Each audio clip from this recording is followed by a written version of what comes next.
మన ప్రభువు రక్షకుడగు యేసుక్రీస్తు వారి నామములో మీ అందరికీ కూడా నా హృదయపూర్వకమైన వందనాలు తెలియపరుస్తున్నానండి. మత్తయి సువార్త మనము 23 అధ్యాయం మనం మాట్లాడుకుంటున్నాం. ఈ 23 అధ్యాయంలో 1 నుంచి 12 వచనాలు కూడా మనం మాట్లాడుకుంటున్నాం. ఈ 12 వచనాల్లో ఇది పార్ట్ 7వ భాగం, 7వ పార్ట్ ఇది. ఇందులో 1 నుంచి 12 వరకు ఉన్న మాటల్లో ఇక్కడ శాస్త్రులు ఉన్నారు, పరిసయ్యులు ఉన్నారు.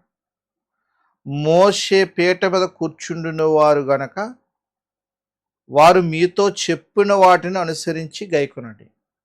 ఇదిగో ఇక్కడ యేసుప్రభు గారు మనకు కనబడుతున్నారు. మొదటగా గురువుగా, బోధకుడుగా ప్రభువైన యేసుక్రీస్తు ప్రభు వారు మనకి ఇక్కడ కనబడుతున్నారు.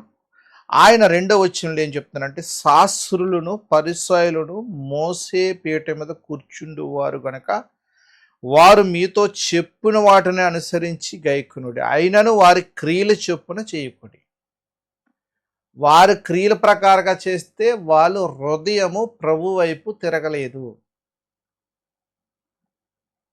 పైపెచ్చు తగ్గించుకోవట్లేదు,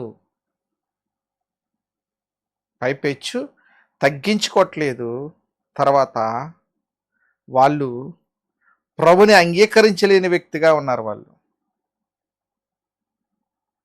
అంతే కదా, ప్రభుని అంగీకరించలేని వ్యక్తిగా ఉన్నారు. తర్వాత 4వ వచనం, మొయ్య సఖ్యం గాని బరువైన భారములు పెట్టి మనుష్యుల భుజం మీద వారు పెట్టుదురు గాని తమ వేలుతోనైనను వాటిని కదిలింపనలరు. మనుష్యులకు కనబడే నిమిత్తం ఏం చేస్తున్నారంట? మనుష్యులకు కనబడే నిమిత్తం మనుష్యులకు కనబడే నిమిత్తం ఏం చేస్తున్నారు? వాళ్ళు బోధకులుగా పిలువబడుతున్నారు, గురువులుగా పిలువబడుతున్నారు, తండ్రులుగా పిలువబడుతున్నారు. కానీ ఒక్క ఆయనే మనకు పరలోకంలో తండ్రి అని చెప్తున్నారు యేసుప్రభు. వాళ్ళ మీరు ఉండకండి. వాళ్ళు చెప్పిద్దరే కానీ చెయ్యరు. వాళ్ళ క్రియల ప్రకారంగా మీరు అస్సలు ప్రవర్తించకండి. వాళ్ళ క్రియలు నాశనానికి తీసుకుని వెళ్ళిపోతాయి. వాళ్ళు ప్రభుని అంగీకరించలేని వ్యక్తులు. అంటే ఇప్పుడు కూడా అల్టిమేట్గా సంఘములు అటువంటి వాళ్ళు ఉన్నారంటే అల్టిమేట్గా అటువంటి వాళ్ళు ఉన్నారండి. వాళ్ళు ఇప్పటికీ కూడా ప్రభుని అంగీకరించలేని వ్యక్తులండి. వాళ్ళు ప్రభుతో సంబంధం లేని వ్యక్తులండి. వాళ్ళు ప్రభు యొక్క మాటలు వాళ్ళ హృదయంలో ఫలించలేని వ్యక్తులండి. వాళ్ళు చాలామంది ఉన్నారండి. వాళ్ళు అందుకని రండి ఒకసారి యోహాను గారు రాసిన మొదటి పత్రిక 2వ అధ్యాయం, యోహాను గారు రాసిన మొదటి పత్రిక 2వ అధ్యాయం చూడండి. వాళ్ళు ఎలా ఉన్నారో చూడండి. 2వ అధ్యాయం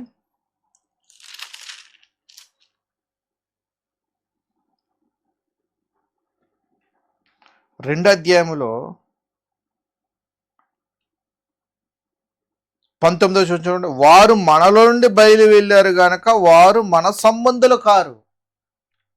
వీళ్ళు ప్రభుని అంగీకరించలేని వారు, తండ్రిని అంగీకరించలేని వారు, అలాగే పరిశుద్ధాత్మను అంగీకరించలేని వారు, దైవ కుటుంబాన్ని అంగీకరించలేని వారు ఇప్పుడు కూడా మనవారు కాదు. అందుకని ఈ యోహాను గారు రాసిన 2వ పత్రికలో ఒక మాట ఉంటుంది చూడండి. ఆ మాట చూద్దాం.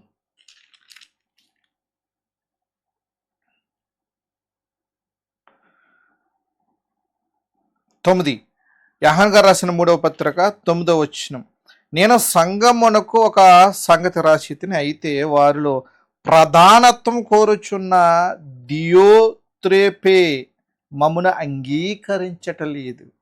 వాడు మమ్మును గురించి చెడ్డ మాటలు వదులుచు అది చాలనట్టుగా సహోదరులను తానే చేర్చుకొనక వారి చేర్చుకును మనసు గల వారిని ఆటంకపరచుచు సంఘములో నుండి వారిని వెలివేయుచున్నాడు.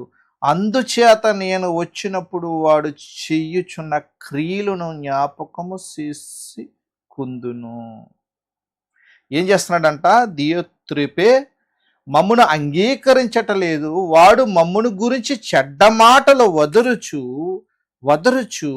అది చాలనట్టుగా సహోదరులు తానే చేర్చుకొనక వారిని చేర్చుకుని మనసు గల వారిని కూడా ఆటంకపరుచుచు సంఘము నుండి వారిని వెలివేయుచున్నాడు. అందుచేత నేను వచ్చినప్పుడు వాడు చేయుచున్న క్రియలను జ్ఞాపకము చేసుకుందును. ప్రియుడా, చెడ్డ కార్యములు కాక మంచి కార్యములను అనుసరించి నడుచుకునుము.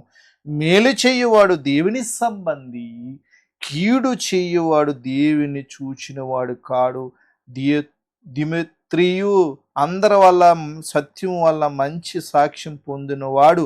మేము కూడా అతని సాక్ష్యం వినిచున్నాము. మా సాక్ష్యము సత్యమైనదని నీ వెరుగుదువు.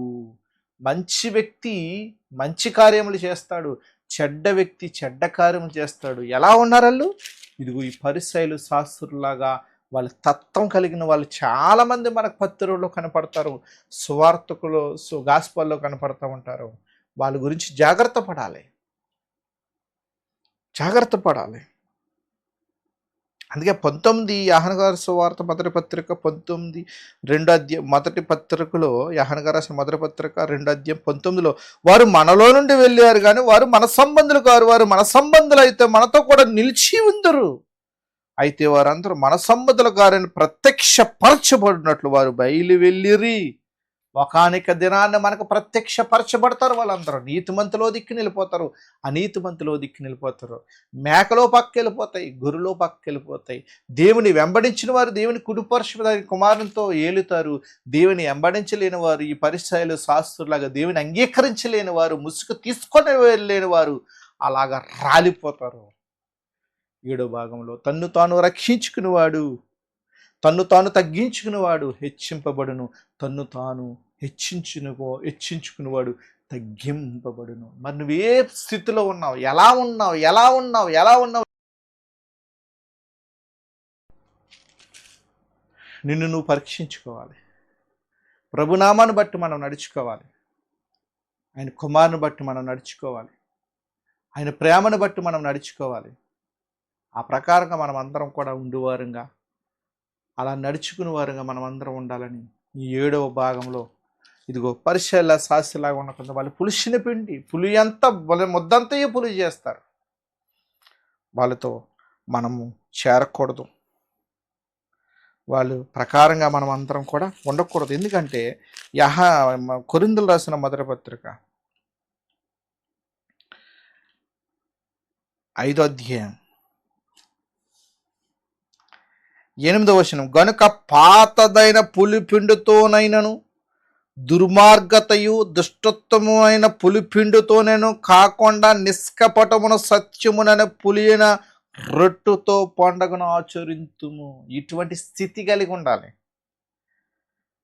7వ వచనం, మీరు పులిపిండి లేనివారు గనక కొత్త ముద్దవుటకు ఆ పాతదైన పులిపిండిని తీసి పారవేడి. ఇంతేగాక క్రీస్తును మన పస్కా పశువు వధింపబడును గనుక పాతదైన పులిపిండితోనైనను దుర్మార్గతయు దుష్టత్వమున పులిపిండితో కాకుండా నిష్కపటమైన సత్యమైన పులియన రొట్టుతో పండుగను ఆచరిద్దాం. పులిపిండి కలిగిన వారిని బట్టి జాగ్రత్త కలిగి ఉందాం. మనుషుల్లో ఉన్నారు, అప్పుడు శాస్త్రుల పరిసయ్యులు, ఇప్పుడు సంఘములో ఉంటారు. అందుకే దుష్టులు ఆలోచన చొప్పున నడవక, పాపుల మార్గమున నిలవక, అపహాసకులు కూర్చుండే చోటు కూర్చుండగా యెహోవా ధర్మశాస్త్రం దివారాత్రములో ధ్యానించి వాడు ధన్యుడవుతాడు. అలా మనం ఉండాలని, ఆ ప్రకారంగా జీవించాలని ఈ 7వ భాగాన్ని నేను ముగిస్తున్నాను. ఇంకా 8, 9 మాట్లాడుకుందాం. ఇందులో ఎన్ని మనకి ఎంత సత్యాన్ని మనం ఇందులో నుంచి నేర్చుకోగలమో అప్పటి వరకు మనం 10 భాగాల వరకు మాట్లాడుకుందాం. అట్టి కృప దేవుడు మీ అందరికీ దయచేయును గాక. ఆమె. అందరికీ వందనాలండి. Thank you all.